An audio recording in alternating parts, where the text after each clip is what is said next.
किसान भाइयों, आर की वीडियोस में आपका पुनः एक बार स्वागत है। स्क्रीन पर आप लाइव देख सकते हैं, यह सोनाली चिक्स है।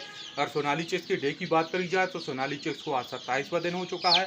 स्क्रीन पर देख सकते हैं कि 25वें दिन मैंने इसकी चोंच की डिपिकिंग कर दी थी, जैसे कि बच्चा एक दूसरे को टोंचे ना व एक दूसरे को घायल न करें।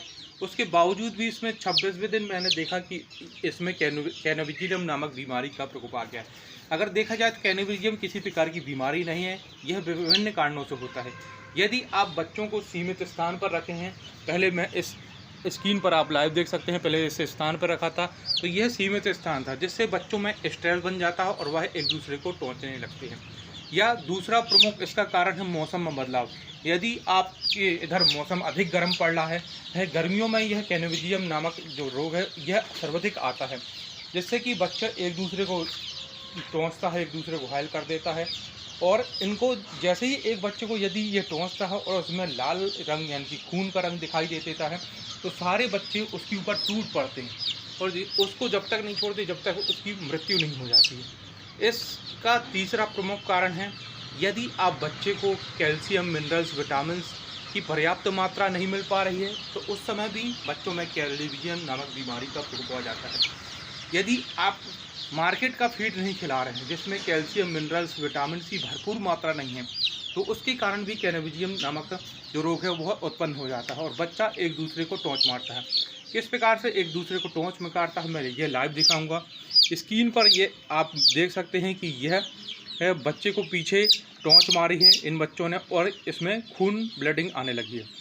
ब्लीडिंग आने के कारण जैसे ही बच्चों को ये अन्य बच्चों को यह दिखता है तो यह इसको टोंच मार मार के और तेज़ी से घायल कर देंगे और यह जब तक इसको घायल करते रहेंगे जब तक इसकी मृत्यु ना हो जाए।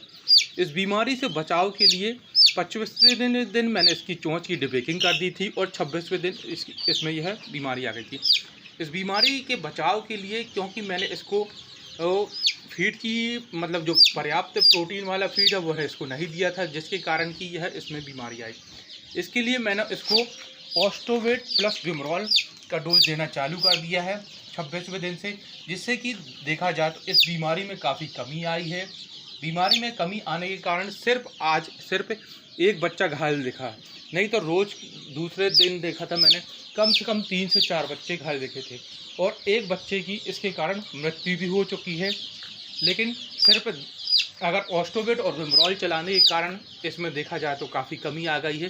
सिर्फ एक बच्चा स्क्रीन पर आप देख सकते हैं घायल हैं, बाकी सभी बच्चे काफ़ी तंदुरुस्त और हेल्थी हैं।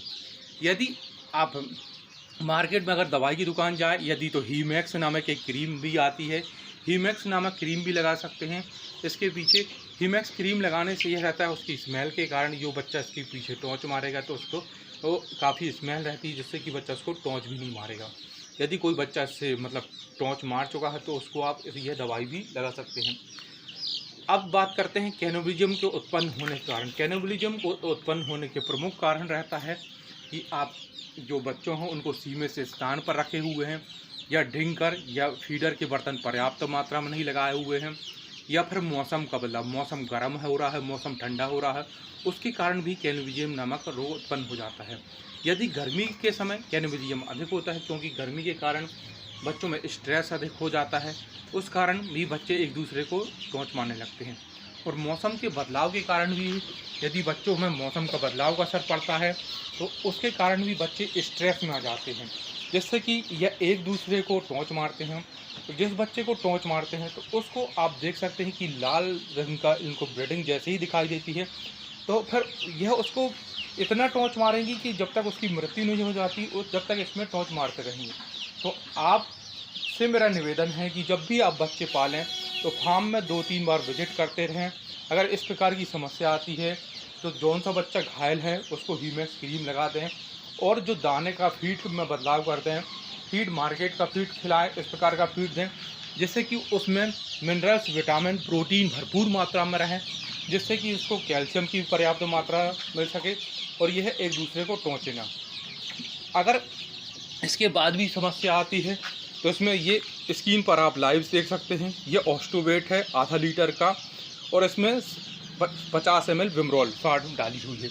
इन दोनों को मिला के आप इनको दे सकते हैं, जिससे इसमें यानी कि बीमारी में बहुत अंतर पड़ जाता है।